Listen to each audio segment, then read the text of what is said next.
So, in this video we'll be showing you how to paint your Slaves to Darkness Chaos Warriors. We'll be painting quickly and efficiently to get your models looking great and on the tabletop in no time at all. The first thing we've done is undercoat our model, and for this colour scheme we've used Lead Belcher.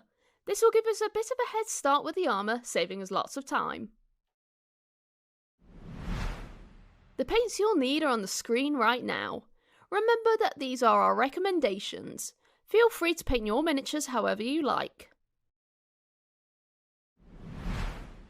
If you are new to painting or want to know the paints and techniques used in this video, check out our Citadel Colour Painting Essentials videos in the description. First, we're going to apply Rattling Grime all over the undercoated armour. We're going to add a little drop of water to it so it's not too dark, as we want some of that metal showing through. You can make it a little darker though in some areas if you want to. We're going to apply it in small amounts at a time and keep it moving around so we don't add too much in some of the recesses. If it does pool too heavily, don't worry, you can always take a clean brush and soak it away while it's still wet.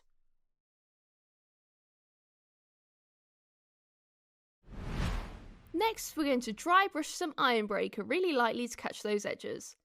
We just want to make subtle layers as we don't want the highlight to be too strong, but you can make it as strong or as subtle as you like. We're using our small dry brush for this as it's the right size to be fairly precise and get into those trickier to reach areas without being too heavy on the rest of the armour. Dry brushing is a super quick way to get the armour highlighted. It doesn't matter if we make a mess on the other areas of the model as we'll be painting over them very soon. You can learn more about dry brushing by watching our Citadel Colour Painting Essentials videos. Next, we'll be using Steel Legion Drab for the inside of the cloak and the fur details. We are using a medium layer brush for this to get nice neat brush strokes, so when it's dry it's super smooth, but it also gets enough into those hard to reach places. You can also use this for the boots if you want an alternative colour for them for the rest of your warriors. Now we're moving on to Catachan Flesh. This can be used for any leathers such as straps, boots and gloves, but you can also use this colour for a darker fur colour on any of your warriors. We want to make sure that we get a couple of coats of this to make sure that we have a solid coverage. After that, we're applying Retributor armour with our medium layer brush to get into all those small details and avoid smudging into the painted armour and straps. We'll need a few coats of this so we get a good solid gold colour before we move on.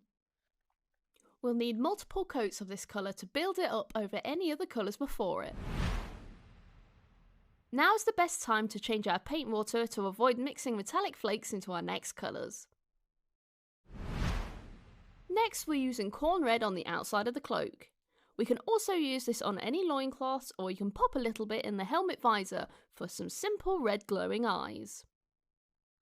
We need to apply a couple of layers of this to build over the silver undercoat of the warrior. Corn Red is a great paint as it's such a rich colour but also very dark like the Chaos Gods.